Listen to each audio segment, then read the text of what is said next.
Welcome to Future Transformation Podcast at Smart Tech Asia 2026 thank you Kamli ji. And आज हम काफ़ी interesting topic में बात करने वाले हैं और हमारे साथ हैं grass root leader in blockchain Pramod Burate. He is the founder and CEO of MST blockchain. So चलो स्टार्ट करते हैं। सो पहला क्वेश्चन, प्रमोद जी आपके बारे में बताइए, आपका इंट्रोडक्शन और एमएसटी ब्लॉकचेन क्या है। धन्यवाद कमलेश जी। यहाँ आके मुझे बहुत अच्छा लगा कि जिस तरह से इंडिया आज टेक में आगे बढ़ रहा है तो वो देख के खुशी हो जाती है। पिछले 6 साल से हम ब्लॉकचेन इंडस्ट्री के ऊपर लगे हुए हैं, ब्लॉकचेन में रिसर्च करते जा रहे हैं, काम करते जा रहे हैं और 2024 में हमने एक प्रॉपर कंपनी इंडिया में रजिस्टर करके एमएसटी ब्लॉकचेन को लॉन्च किया है। हमारे पास आज टेस्टनेट और मेननेट ये दोनों के साथ एक पब्लिक ब्लॉकचेन लाइव है। अभी हमारी सोच ऐसे है कि बहुत सारी चीज़ें ऐसी होती है कि जो पब्लिक ब्लॉकचेन पे नहीं आ सकती, उसके लिए प्राइवेट ब्लॉकचेन चाहिए। तो हमने क्या किया है कि पब्लिक ब्लॉकचेन तो रखी हमारी, लेकिन उसके अंदर हम शार्ड्स डेवलप कर रहे हैं। ओके। तो वहाँ पे क्या हो जाएगा, बहुत सारे लोग हैं जिनको अपना डेटा शेयर नहीं करना है, वो शार्ड पे आके खुद का ब्लॉकचेन बना सकते हैं और उसका प्रोसेस एकदम सिंपल होगा। तो वहाँ के आके वो बनाएंगे और अपने सारे डेटाज वो वहाँ पे रखेंगे और उसका मेन लेयर होगा एमएसटी ब्लॉकचेन। ये फर्स्ट चीज़ है। दूसरी एमएसटी की खासियत ये है कि अभी मैंने रिसर्च सेंटर चालू किया है। उस रिसर्च के अंदर हम क्वांटम प्रूफ ब्लॉकचेन कैसे बनाया जाए, ये काफ़ी इंटरेस्टिंग है। हाँ, तो ये सोच रहे, क्योंकि देखिए आज का समय वो नहीं है, आने वाला समय ये है कि यहाँ पे क्वांटम अटैक ब्लॉकचेन के ऊपर भी हो सकते हैं। ब्लॉकचेन उतना सिक्योर रहेगा नहीं रहेगा हमें नहीं मालूम है। करेक्ट। और जैसे ही क्वांटम टेक्नोलॉजी प्रोग्रेस कर रही है, राइट, वो काफ़ी डेंजर भी है ना। इवन रिसेंटली एक बिटकॉइन इन्वेस्टर थे, right, he withdraw all his money from the bitcoin and said like now bitcoin is not secure, right. तो वो काफ़ी इंपॉर्टेंट टॉपिक है। तो अगर आज हम ब्लॉकचेन को ट्रांसपेरेंसी की तरफ देख रहे हैं और कल जाके अगर ब्लॉकचेन के ऊपर कुछ अटैक हो जाता है तो हमारी पूरी ट्रांसपेरेंसी और उसके ऊपर की विश्वासार्हता ही खत्म हो जाएगी। तो ये सोच हमने रख के अभी हम रिसर्च पेपर तैयार कर रहे हैं कि इसे कैसे क्वांटम प्रूफ बनाया जाए और आने वाले 5 साल का हमारा ये विजन है कि हम अपनी ब्लॉकचेन को कंप्लीटली क्वांटम प्रूफ बना लेंगे। इस तरह से हमारा काम चल रहा है। और तीसरी आज की सबसे बड़ी बात जो मार्केट में चल रही है वो एआई एजेंट की बात चल रही है, लेकिन विदाउट मुझे खुद को लगता है, बाकी दुनिया की सोच क्या है वो मुझे मालूम नहीं है, लेकिन विदाउट ब्लॉकचेन एआई जैसे हाथ पैर नहीं वाला इंसान, इस तरह की उसकी अवस्था है। ऐसा मैं क्यों बोलता हूँ ये मैं थोड़ा सा क्लियर करना चाहूँगा आपको कि देखिए आप एआई एजेंट तो बना लोगे, एआई एजेंट सारे काम भी कर लेगा जिस तरह से आप उसको इंस्ट्रक्शन देंगे, लेकिन उसकी जिम्मेदारी कौन लेगा? उसकी ऑनरशिप, ऑथेंटिसिटी, ट्रेसेबिलिटी, वो कहाँ से आएगी? और अगर हमने वेब 2 में वो बना ली, वेब 2 सिस्टम बुरी नहीं है, वेब 2 में हमने अगर वो बना भी ली और उसमें छेड़खानी नहीं होगी, पीछे जाके कुछ बदलाव नहीं होंगे, इसकी हम गारंटी नहीं दे सकते। करेक्ट। लेकिन ब्लॉकचेन एक इंडस्ट्री ऐसी है, उसके पिछले रिकॉर्ड में कोई बदलाव किए करेक्ट, जो नहीं जा सकते, इम्यूटेबिलिटी बोलते, राइट, राइट, तो वो कुछ नहीं होगा। तो इसकी वजह से एआई भी टेम्पर प्रूफ हो जाएगा, मोर सिक्योर्ड हो जाएगा और आगे चल के एक ऑथेंटिक सोर्स की तरह उसको देखा जाएगा और ये सारी चीजें ब्लॉकचेन के ऊपर हो सकती है। तो ये 3 चीजों को लेके हम आगे बढ़ रहे हैं। अभी और एक सेगमेंट हमने खोल दिया है स्पेशली हिंदुस्तान की पब्लिक को देख के, वो है रियल वर्ल्ड एसेट टोकनाइजेशन। अभी पूरी दुनिया टोकनाइजेशन के ऊपर बात कर रही है, लेकिन यहाँ पे एक बात हो रही है कि कोई भी माइक्रो इन्वेस्टर की तरफ नहीं देख रहा है। सारे क्या सोच रहे हैं कि टोकनाइजेशन ऐसा हो कि जहाँ पे 5 लाख, 10 लाख, 20 लाख, 50 लाख के टोकन हो, लेकिन आम इंसान की कैपेसिटी उतनी है क्या? नहीं है। करेक्ट, तो नहीं है, वही ना। हाँ, आम इंसान चाहेगा कि एक सेगमेंट में मैं 5,000, 10,000, 20,000 स्टॉक में, म्यूचुअल फंड में 100 या 500 में इन्वेस्ट कर सकूं, वैसे में टोकनाइजेशन में इन्वेस्ट करूं। और अगर वो तरफ का सोर्स हमने रियल वर्ल्ड एसेट में उसको अवेलेबल करके दिया तो सच मायने में ब्लॉकचेन के ऊपर रियल वर्ल्ड एसेट आने का जो मतलब है वो पूरा होगा, ऐसे हमें लगता है। तो ऐसे ढेर सारे सेगमेंट में एमएसटी ब्लॉकचेन काम कर रही है। और एक बात मैं आपसे बोलना चाहूँगा इस हाँ। मंच पे, यहाँ पे हम और एक चीज़ कर रहे हैं, हम सारी चीज़ें खुद नहीं बनाएंगे, हाँ, हम इकोसिस्टम बिल्डर्स लेके आएंगे, बिल्डर्स लेके हमारे आएंगे। से बनाएंगे। राइट। तो ठीक है ना, अब अपना टोकनाइजेशन के बारे में बात की। सो हमारा टॉपिक है tokenization, identity and credential. Right. So आप एक सिंपल लैंग्वेज में बताना चाहोगे कि टोकनाइज आइडेंटिटी क्या है राइट। ना, और ये कैसे काम करता है? राइट। टोकनाइजेशन आइडेंटिटी जो आप बोलते हो ना, वो आइडेंटिटी आपकी डिजिटल आइडेंटिटी है। जैसे अभी वेब 2 में भी डिजिटल आइडेंटिटी होती है, लेकिन ब्लॉकचेन में जो आपकी डिजिटल आइडेंटिटी तैयार होती है वो इम्यूटेबल होती है। हाँ, वो एक बार आपका तैयार हो गया, एक टोकन में जनरेट हो गया, हाँ। उसके बाद उसमें कोई चेंजेस नहीं होंगे। करेक्ट। दूसरी सबसे खासियत क्या है कि उसकी ओनरशिप आपके खुद के पास होती है, करेक्ट। वो किसी कंपनी के पास हाँ, नहीं होती। हाँ, उसको सेल्फ सॉवरेन आइडेंटिटी बोलते हैं। हाँ, तो उसकी वजह से क्या होता है कि आप खुद ओनर हो, तो उसमें कोई भी आगे जाके फर्जीवाड़े होने के चांसेस नहीं होते। तो इस तरह से हम इसको डिफाइन कर सकते हैं। ओके, सो और एमएसटी ब्लॉकचेन अपना डिजिटल आइडेंटिटी या क्रेडेंशियल पे क्यों फोकस है? क्योंकि there are many other use case, जैसे सप्लाई चेन है, गेमिंग है ना, और बैंकिंग है। बट हम एमएसटी ब्लॉकचेन आइडेंटिटी में क्या कर रहा है? मेन बात आप अभी देखिए, बहुत सारे न्यूज़ आपने देखे होंगे कि सर्टिफिकेशन में डुप्लीकेशन हो गया, डिग्री सर्टिफिकेशन में डुप्लीकेट हो गया, या किसी की आइडेंटिटी चोरी हो गई और बैंक अकाउंट ओपन हो गए। बहुत सारी चीज़ें होती है। लेकिन अगर डिजिटल आइडेंटिटी ब्लॉकचेन के ऊपर आ जाती है, तो इससे ये जो सारे स्कैम होते हैं, बराबर है, इसकी संख्या बहुत जीरो लेवल पे आ जाएगी। तो ये सारी चीजें खत्म होने में आसानी हो जाएगी। दूसरी बात क्या होता है, ब्लॉकचेन पे रहेगा, टोकनाइज है, तो सिंपल उस टोकनाइजेशन से वो वेरीफाई करना और शेयर करना बहुत ईजीएस्ट हो जाएगा। क्योंकि आज 10 डॉक्यूमेंट शेयर करना और एक टोकनाइज शेयर करना, वो बहुत आसान चीज है। करेक्ट। और जब फिजिकल डॉक्यूमेंट्स होते हैं, तो वहां पे चेंजेस करना आसान हो जाता है, उसको टेम्पर करना आसान हो जाता है। और ब्लॉकचेन की खासियत ही वो है कि उसे टेम्पर प्रूफ माना जाता है। तो इसकी वजह से हम ज्यादा से ज्यादा फोकस टोकनाइजेशन आइडेंटिटी पे कर रहे हैं। ओके, तो एक दूसरा एग्जांपल हम देखते हैं कि हम टोकनाइजेशन आइडेंटिटी की बात कर रहे हैं, बट आपको किसी रियल वर्ल्ड एग्जांपल के बारे में, जैसे डीजी यात्रा, राइट, हम डे टू डे यूज करते हैं when we travel by flight. वो तो एकदम सिंपल यूज केस है। देखिए, ब्लॉकचेन को आज तक जो देखा गया है वो ओनली क्रिप्टो, करेक्ट, इस बारे में देखा गया। ब्लॉकचेन को कभी टेक्नोलॉजी बोल के देखा ही नहीं गया। पिछले कुछ सालों में ब्लॉकचेन को एज ए टेक्नोलॉजी देखा गया है। अभी हम डीजी यात्रा की बात करें, पहले हम एयरपोर्ट पे जाते थे, आप भी जाते होंगे, ढेर सारे, मैंने जितना आपको जाना है, आप ढेर सारा ट्रैवल ऑल ओवर इंडिया में करते हैं, और हर बार वहाँ सिक्योरिटी चेक के लिए जाना, वो 2-2 घंटे आपको पहले जाना पड़ता था। करेक्ट। आज मुझे बताइए, आज आप कितने वक्त घर से निकलते? आधा पौना घंटा पहले पहुंच जाते, और 5 या 10 मिनट लगता है पूरी ऑनबोर्डिंग चेकिंग होने में। फेस रिकॉग्निशन से आप एंट्री करते हो। आज मॉर्निंग में भी यूज किया डीजी यात्रा में, बराबर है। तो एक 10 मिनट में आप सिक्योरिटी चेक करके आगे निकल जा रहे हो, बराबर। एक देखा जाए तो एकदम सिंपल यूज केस है। लेकिन ये ब्लॉकचेन के ऊपर आने की वजह से जो एक ट्रैवलर है, जो एक आम इंसान है, उसकी जिंदगी आसान हो गई। तो इसी तरह हम टोकनाइजेशन आइडेंटिटी को भी देख सकते हैं। क्योंकि देखिए, आज आप पैन कार्ड संभाल रहे हैं, आप आधार कार्ड संभाल रहे हैं, आप वोटर आईडी संभाल रहे हो, आप पासपोर्ट है, ढेर सारे बैंक आईडी, बहुत कुछ है। सबका आइडेंटिटी नंबर अलग है।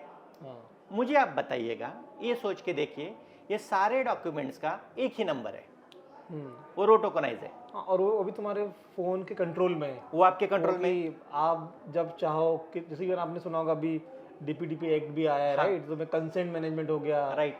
तो वो काफी सिंपल है कि आप ये अपना क्रेडेंशियल किसको कितनी देर के लिए शेयर करना चाहते हैं, बराबर है।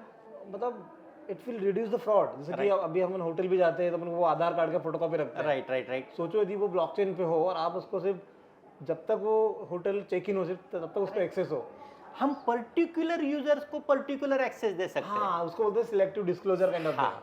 तो वो टोकनाइजेशन से हो सकता है, आइडेंटिटी टोकनाइजेशन, वो बहुत आसान है। ओके, एंड दूसरा ना, अब आइडेंटिटी इज अ फंडामेंटल चीज है ना, मतलब हमें आधार कार्ड है, हमारा even voter ID card, Right, और right. सिमिलरली यूएस में हमको खुद के आईडी कार्ड है। राइट तो जब हम आइडेंटिटी, जैसे कि आजकल जो दुनिया में लोग बहुत ट्रेवल करते हैं ना, राइट राइट तो हमें एक ऐसी आइडेंटिटी चाहिए जिसमें स्टैंडर्ड्स हों। राइट सो एक W3C स्टैंडर्ड का एक कम्युनिटी है, एक फाउंडेशन है राइट जो स्टैंडर्ड डिफाइन करती है। राइट। सो आपको क्या लगता है कि W3C स्टैंडर्ड क्या है और वो क्या, उसका क्या फ़ायदा है? देखिए, उस स्टैंडर्ड के हिसाब से अगर आप देखेंगे तो पूरी दुनिया के जो अलग अलग प्लेटफॉर्म्स है या अलग अलग चीज़ें हैं, उनको एक जगह पे जोड़ने का काम वो स्टैंडर्ड कर रहा है। Correct, interoperability perspective. क्योंकि लेट्स फॉर एग्जांपल मेरी एक डिग्री इशूड मुझे इंडिया में हुई है, राइट, और मुझे यदि यूएस में वेरीफाई कराना है, राइट, और यदि मैं इंडिया के हिसाब से डिग्री बनाऊंगा, है ना, सेम डेटा स्ट्रक्चर में, मे बी वहाँ के सिस्टम उसको रिकॉग्नाइज नहीं कर पाएंगे। हाँ, तो WC स्टैंडर्ड ये डिफाइन करता है। हाँ, तो इससे क्या हो जाएगा, वहाँ की एंटिटी को यहाँ का जो भी डॉक्यूमेंटेशन है वो देखना आसान हो जाएगा। तो वो तो सबसे बढ़िया ही चीज़ है। और इससे क्या हो जाएगा, एक सिंगल आइडेंटिटी पूरे वर्ल्ड के लिए हमारी तैयार हो जाएगी। पूरे वर्ल्ड के लिए एक प्लेटफॉर्म तैयार हो जाएगा, और उससे हमें दुनिया में खुद को प्रेजेंट करना, खुद को आइडेंटिफाई करना या खुद को वेरीफाई करना आसान हो जाएगा हर सेगमेंट में। ऐसे नहीं कि एक सेगमेंट में, एनी सेगमेंट में। Could be your social identity, you could banking identity, any travel identity, any है ना। जैसे कि अभी इवन कल मेरा पॉडकास्ट डिजी यात्रा के सीईओ के साथ भी है, राइट। और अभी डिजी यात्रा ने रिसेंटली आईएटा, जो कि ग्लोबल ट्रैवल अथॉरिटी है, राइट, है ना, लाइक उसके साथ उनका पायलट चल रहा है कि जैसे कि अपनी जो डिजी यात्रा इंडिया में इशूड आइडेंटिटी वो नेपाल या दूसरी कंट्री में एक्सेप्टेबल है, राइट विद पासपोर्ट साथ में। तो दिस इज, और वो स्टैंडर्ड से ही अचीव कर सकते हैं, राइट। सो ऑलरेडी जैसे डिजी यात्रा W3C, DID और VC स्टैंडर्ड फॉलो करता है। और मुझे 100% लगता है कि ये ब्लॉकचेन के बिना करना संभव नहीं है, क्योंकि ब्लॉकचेन के बिना अगर आप करते हो तो उसमें आपको ढेर सारी दिक्कतें आएगी। ब्लॉकचेन से आप स्मूथली वहाँ पे जा सकते हो। तो blockchain is simply is a one is a kind of infrastructure है, one is a infrastructure, right, you need one global infrastructure to do it, right. दूसरा फिर जो में इम्यूटेबिलिटी वाला पार्ट है, या जो सिलेक्टिव डिस्क्लोजर पार्ट है, कि ना कि तुम किसी को अपनी आइडेंटिटी शेयर करो और वो वेरीफाई कर पाए बिना उसको डेटा भेजे, राइट, है ना, वो इम्पोर्टेंट है ना, वो इम्पोर्टेंट है। और आजकल हमने GDPR कंप्लायंस जो यूरोप में है और जो अपना इंडिया में DPDP है, वो वही बोलता है कि कस्टमर और owner should have right to the data, right, है ना, और बिना उसके कंसेंट के डाटा को यूज भी नहीं कर सकता है, राइट, और उसको राइट होना चाहिए कि उसको क्या शेयर करना और कितने टाइम के लिए शेयर करना है, कितने टाइम के लिए शेयर करना है, तो वो ब्लॉकचेन से राइटली सॉल्व होता है। Right right right. सो दूसरा, अभी हम अभी जिस तरह के टोकनाइज वर्ल्ड में जी रहे, right, one is token identity, दूसरा है tokenization, CBDC, right. So how you see कि अपना Web3 और CBDC और आइडेंटिटी एज ए इंटीग्रेशन? नहीं, देखिए, अभी आप हर जगह पे अगर जाओगे, यानी आप DeFi में भी जाओगे, बराबर है, आप Web3 में भी जाओगे, आप CBDC में भी जाओगे, हर जगह पे सिमलेस चीज़ें होना ज़रूरी है, बराबर है। आप अगर DeFi में जाते हो तो DeFi में आपका KYC वेरिफिकेशन जरूरी है, बराबर है। अगर वो KYC वेरिफिकेशन टोकनाइजेशन में आ जाता है तो DeFi को KYC वेरिफिकेशन करना आसान हो जाएगा, तो वो बातें मसला वहाँ पे खत्म हो जाएगा, डुप्लीकेट आइडेंटिटी आने का संबंध नहीं होगा। वही आप Web3 में जाते हो, बराबर है, तो Web3 में यूजर्स को स्मूथली यूजिंग चाहिए, बराबर है। तो Web3 यूजर स्मूथली यूजिंग कब कर पाएगा, जब वो ब्लॉकचेन पे रहेगा, तो स्मूथली और सेफली यूजिंग कर पाएगा। जब हम CBDC की बात करते हैं तो CBDC का अडॉप्शन आज उतना क्यों नहीं हो पा रहा है, तो जो हम UPI की तरह जब डर रहे थे UPI ट्रांजेक्शन करने के लिए, तो आज भी वही लोगों का हाल है। आज लोग CBDC यूज करने के लिए डर रहे, लेकिन वो अगर वो ब्लॉकचेन के साथ जाता है, टोकनाइजेशन के साथ जाता है, बराबर है, तो वहां पे क्या हो जाएगा कि उसकी सुरक्षितता और बढ़ जाएंगे। क्योंकि अभी क्या होता है कि अपने CBDC के लिए भी आइडेंटिटी UPI जैसे ही चल रही है, राइट, जिसपे कस्टमर को डर ये होता है कि उसकी आइडेंटिटी ट्रेसेबल है, कि गवर्नमेंट या RBI उसका डेटा देख लेगी। पर जब हम बोलेंगे कि ये ID DID और ब्लॉकचेन पे इशूड है, राइट, और ऑनर के कंट्रोल में है, राइट, उससे कॉन्फिडेंस आएगा कि पता है कि यार मैं यदि ट्रांजैक्शन कर भी रहा हूँ या मैं आपको कोई पैसे दे भी रहा हूँ, तो वो RBI या किसको, क्योंकि privacy is a human rights, right. तो या नहीं, वहाँ पे वही तो चाहिए कि उसको क्या चाहिए। अगर चलो उसने CBDC लिए अपने वॉलेट में रखे, हाँ। बरोबर है, और वो वॉलेट से कहीं मिस ना हो, हाँ ये तो उसको चाहिए ना। हाँ। और ये कब हो जाएगा, जब वो सीबीडीसी उसके कंट्रोल में रहेंगे, हाँ। उसके आइडेंटिटी में हाँ। रहेंगे, तब जाके। कल जाके आज जैसे हो जाता है, किसी का अकाउंट हैक हो जाता है, हाँ। कुछ हो जाता है, और वहां पे अगर उसका कुछ चला गया हाँ। तो बाद में ट्रेस करना बहुत मुश्किल हो क्योंकि जाता है। क्योंकि अभी क्या होगा कि ये सेंट्रलाइज में वो सारा कंट्रोल अथॉरिटीज बैंक के पास में होता है, राइट। हमें सिर्फ अपना एक ट्रांजैक्शन डेटा दिखता है कि भाई ये मेरा बैलेंस है, राइट। बट बैलेंस मेंटेन कहीं और हो रहा है। देखिए, डिसेंट्रलाइज अगर आप बात करोगे तो प्योर डिसेंट्रलाइज होना चाहिए। आप सेंट्रलाइज को और डिसेंट्रलाइज को मिक्स नहीं कर सकते। तो जब वो प्योर डिसेंट्रलाइज है ना, आप क्लाइंट के हाथ में दो, लोग उसको यूज करेंगे ही करेंगे। ओके, सो हम अभी इधर अडॉप्शन की बात हुई, हम बात करते हैं रेगुलेटरी और कंप्लायंस को लेकर, राइट। क्योंकि जैसे कि जीडीपीआर कंप्लायंस है इंडिया में, हमारा डीपीडीपी कंप्लायंस, आई थिंक अभी by end of next year I think everyone need to follow, right. So आपको क्या चैलेंजेस लगता है और how this digital identity on blockchain can solve that problem? मेन बात क्या है मन में, क्या आज आप भारत की जनता को देखते हो तो ये जनता मैक्सिमम यूथ्स की है, बराबर। यहाँ पे यूथ ज़्यादा है, और आज यूथ क्या कर रहा है कि हर एक नई चीज़ आने वाली चीज़ को अडॉप्ट कर रहा है। लेकिन वहीं पे अगर आप, हम बोलते हैं हम मिडल एज लोग हैं, लेकिन हमने भी सारे बदलाव देखे। हमने कॉइन बॉक्स से लेके आज स्मार्टफोन तक का ज़माना देखा है, बराबर है। तो बदलाव हमें भी चाहिए, हमें भी बदलाव नहीं चाहिए ऐसा नहीं है। लेकिन हो क्या रहा है कि यहाँ पे हम चाहते कि बदलाव कानूनी हो। हाँ, करेक्ट। बदलाव गवर्नमेंट की तरफ से आए, जिसको अडॉप्शन करने में हमें आसानी हो। अभी हम अडॉप्ट तो करते जा रहे हैं, लेकिन हमें कहीं ना कहीं फियर है कि कल जाके इसका मिसयूज ना हो। तो मैं इतना ही चाहूँगा, अगर गवर्नमेंट इसके बारे में पॉजिटिव सोचे, पॉजिटिव सोच रख के जिस स्पीड से अडॉप्शन हो रहा है उस स्पीड से अगर लॉज गवर्नमेंट ने बना दिए ना, तो फिर उसके बाद तो मैं बोलूँगा कि ये आइडेंटिटी टोकनाइजेशन जो बात है वो बूम करके चली जाएगी।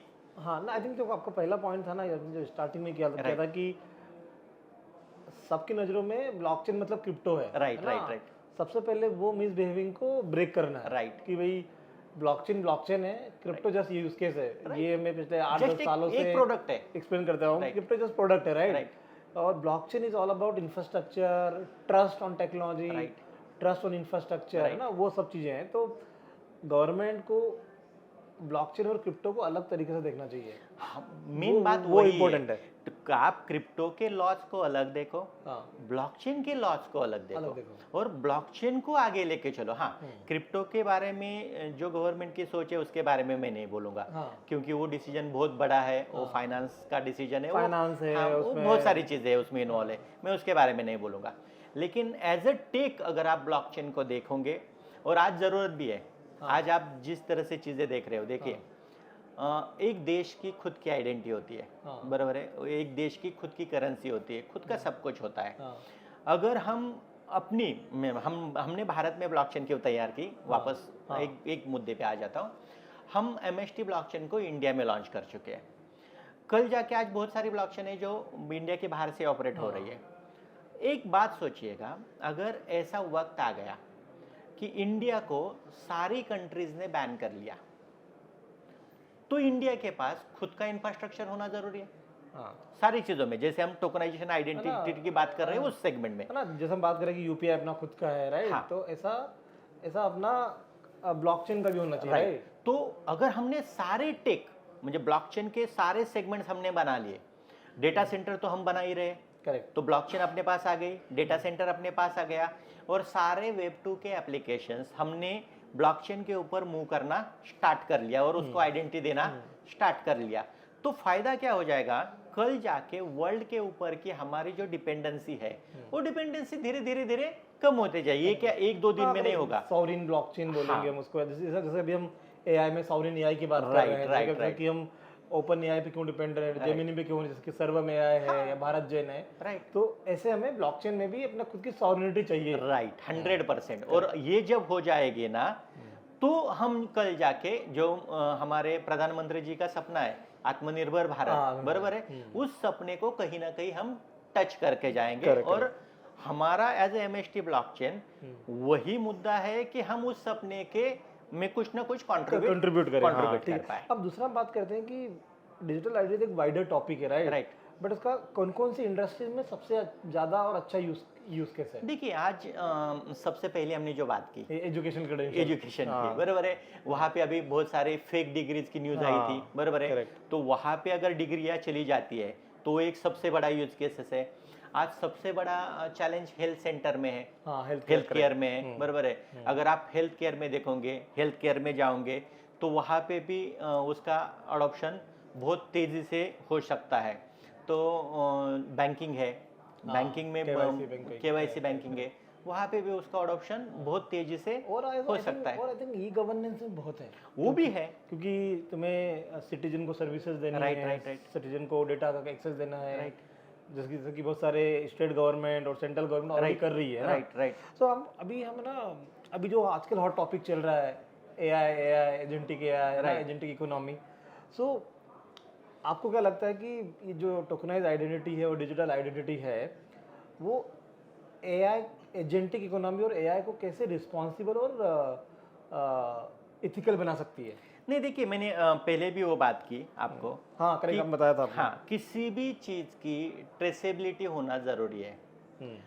एआई ये सिस्टम ऐसी है, वो जिम्मेदारी लेने वाली सिस्टम है। करेक्ट, वहाँ पे एक ऑटोनोमस कोड काम कर रहा है, राइट? तो अब उसका कौन रिस्पॉन्सिबल है? अभी देखो, हम दोनों बात कर रहे हैं, एक आम भाषा में बात करते हैं, थोड़ा सा टेक भाषा में नहीं जाते हैं। हम दोनों बात कर रहे हैं, अभी हम दोनों जो बात कर रहे हैं उसकी रिस्पॉन्सिबिलिटी हम दोनों की है, राइट? क्योंकि हम बोल रहे हैं, हमारी एक आइडेंटिटी है, राइट? लेकिन कल जाके किसने कोड किया, बराबर, ये किसी को मालूम नहीं है। अगर नहीं उसकी आइडेंटिटी नहीं बनाई तो कोई मालूम नहीं है, और उसने कोड करके कुछ भी किया तो उसकी रिस्पॉन्सिबिलिटी कौन लेगा? करेक्ट, उसने कोई भी गलत इंफॉर्मेशन दी तो मतलब कोड लिखने वाले का रिस्पॉन्सिबिलिटी है कि कोड जो यूज कर रहा है उसकी रिस्पॉन्सिबिलिटी है, कि जो कंपनी उसको यूज करी उसकी रिस्पॉन्सिबिलिटी? देखो, वो सारा मेन बात क्या है, पहले तो बनाया किसने, बनाया किसके लिए, और यूज कौन कर रहा है, ये तीनों में ये तो पहला रिस्पॉन्सिबल है। ये तो पहला ट्रेल हो गया, बराबर है।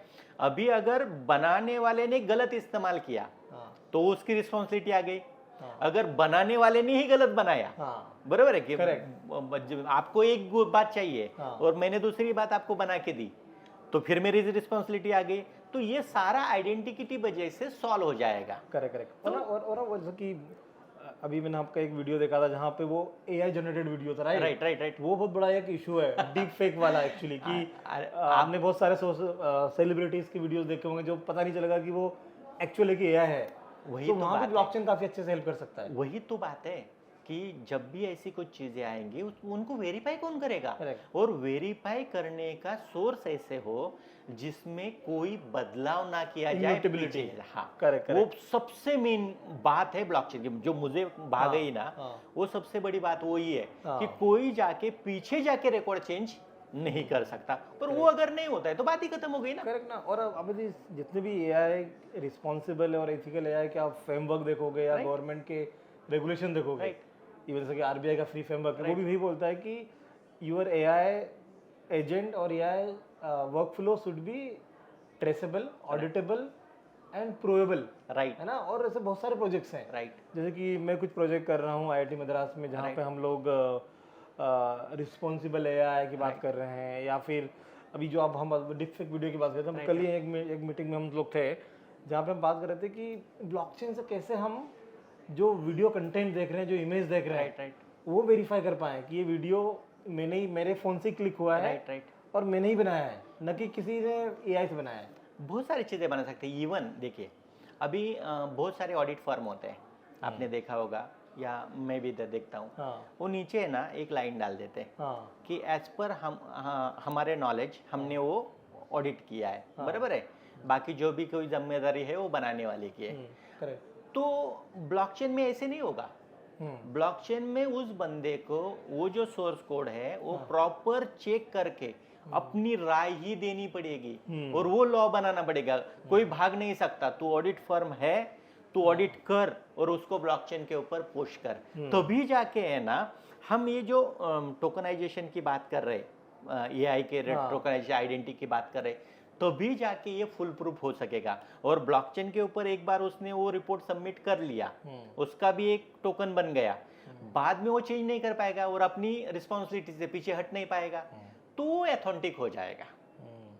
है ना, बहुत अच्छा डिस्कशन और प्रॉपर हमने अपनी हिंदी लैंग्वेज में यूज़ किया।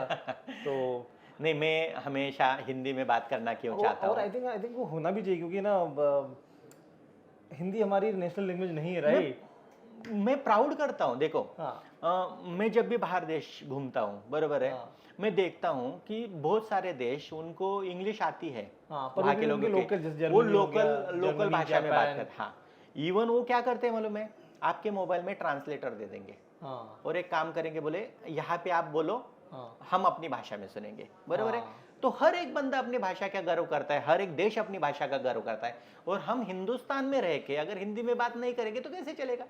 और देखिए, ढेर सारे इंडिया के लोग हिंदी जानते हैं, हाँ, तो दिक्कत क्या है। वही ना, ये हमारा मैसेज उन्हीं को देना है कि भाई हम ब्लॉकचेन, डिजिटल आइडेंटिटी और एमएसटी ब्लॉकचेन के बारे में क्या है, हम क्या बात करते हैं और क्या काम कर रहे हैं। मेरी एक सिंपल सोच है कमलेश जी, एमएसटी ब्लॉकचेन को आम इंसान के प्रॉब्लम सॉल्व करना है, बराबर है। और आई थिंक टेक्नोलॉजी वही होगी कि जो नॉर्मल प्रॉब्लम सॉल्व करे, ना कि $1 बिलियन और $5 बिलियन की प्रॉब्लम सॉल्व करें। वो अपने आप हो जाएगी, वो तो ऑलरेडी हो जाएंगे, जो वो हो तो जाएगा। करें। बड़े प्लेयर्स उसके लिए बैठे, आम लोगों के लिए कौन बैठेगा। तो वो सोच लेके हम बैठे हैं। और आपने जो आज के सेशन के लिए मुझे बुलाया, वो सेशन बहुत इंपॉर्टेंट था, क्योंकि उसके ऊपर बातें होना जरूरी है। ढेर सारे एक्सपर्ट उसके ऊपर बात करेंगे, उसके ऊपर सोचेंगे। और मैं तो चाहता हूँ कि इंडिया का हर इंसान का एक ही नंबर तैयार हो जाए, एक ही टोकनाइज आइडेंटिटी तैयार हो जाए, जिसके ऊपर सारा ऑपरेशन हो, चाहे आपका बैंकिंग ऑपरेशन हो, चाहे आपका एजुकेशन ऑपरेशन हो, या चाहे आपके रिकॉर्ड ऑपरेशंस हो, चाहे आपके डॉक्यूमेंट ऑपरेशंस हो, हेल्थ ऑपरेशंस हो, एनी। हाँ, और आई थिंक ये काफ़ी इंटरेस्टिंग एरिया भी, क्योंकि अभी आधार ने खुद अपना ब्लॉकचेन बेस्ड आइडेंटिटी की बात कर रहे हैं, डिजी लॉकर सोच रहा है, राइट। और इवन बैंकिंग इकोसिस्टम ने भी कुछ डिसेंट्रलाइज केवाईसी की बात की है। तो आई थिंक इस बार की जो आरबीआई की हरविंदर हैकेथॉन है, राइट, वो भी टोकनाइज आइडेंटिटी की बात कर रही है। और by God grace my proposal is selected, and in this month I am presenting tokenize identity to RBI people in Bangalore. वो तो बहुत बहुत अच्छी बात है, क्योंकि देखिए कमलेश जी, अगर एक ही आइडेंटिटी तैयार हो गई ना, हमें भी ये 10 नंबर याद रखने की जरूरत नहीं ना। और आई थिंक उसका खुद कंट्रोल मेरे पास है, और कंट्रोल अपने पास देना क्या नहीं देना है, राइट। तो बहुत अच्छा हो जाएगा। और एक इंसान को ट्रेस करना भी है ना, आज भारत 140 करोड़ के ऊपर का देश है, एक इंसान को अगर ट्रेस करने जाओगे तो अब आप कैसे कर पाओगे ना। इवन ये साइबर क्राइम और उसके लिए भी काफी अच्छा है आइडेंटिटी, क्योंकि traceability gives the blockchain actually, right. So thank you for joining. So आप एक लास्ट मैसेज देना चाहोगे हमारे ऑडियंस को कि about blockchain, about MST blockchain? मैं लोगों को इतना ही बोलना चाहूँगा आज के इस सेशन के माध्यम से, ब्लॉकचेन इंडस्ट्री को ओनली एज अ क्रिप्टो ना देखा जाए। करेक्ट, बराबर है, क्योंकि बहुत सारे लोग ओनली एज अ क्रिप्टो देखते हैं। क्रिप्टो एक सेगमेंट है, क्रिप्टो इन्वेस्टमेंट अच्छा है बुरा है वो हर एक के सोच के ऊपर निर्भर है। आप क्रिप्टो को बस उस तरह से देखें, लेकिन ब्लॉकचेन इंडस्ट्री को ऐसे समझिए क्या कि आने वाले 5 साल के बाद, आने वाले 6 साल के बाद ब्लॉकचेन के बिना हमारी ज़िंदगी नहीं चलेगी। और अगर ये सिचुएशन आने वाली है, हर एक बंदा एप्लीकेशन को लेके ब्लॉकचेन के ऊपर मूव होने वाला है, हर एक सिस्टम ब्लॉकचेन के ऊपर आएगी, आपका आइडेंटिटी ब्लॉकचेन के ऊपर आएगा, तो आपको ब्लॉकचेन सीखने की ज़रूरत है। आपको क्यों कोई ठगेगा क्यों, कब नहीं, जब आप एजुकेटेड होंगे तब। तो ब्लॉकचेन के बहुत सारे मुझे एकदम सॉफ्ट कोर्सेस हम ला रहे हैं। हाँ करेक्ट, वाया एमएसटी एकेडमी। तो आप वो कोर्सेस देखिएगा, दुनिया में भी बहुत सारे कोर्सेस है, उनको समझिएगा, ब्लॉकचेन इंडस्ट्री को समझिएगा। और अगर आपने एक बार ब्लॉकचेन इंडस्ट्री समझ ली तो उसके बाद आपकी जिंदगी बहुत आसान हो जाएगी। Thank you so much Kamlesh ji, आज आपने मुझे यहाँ आने का मौका दिया, लोगों से बात करने का मौका मिला, मेरे अपने थॉट्स में लोगों के सामने रखा, तो आपका मैं शुक्रिया अदा करूँगा। और इस सेशन को thank you Pramod ji. Thank you Kamlesh ji.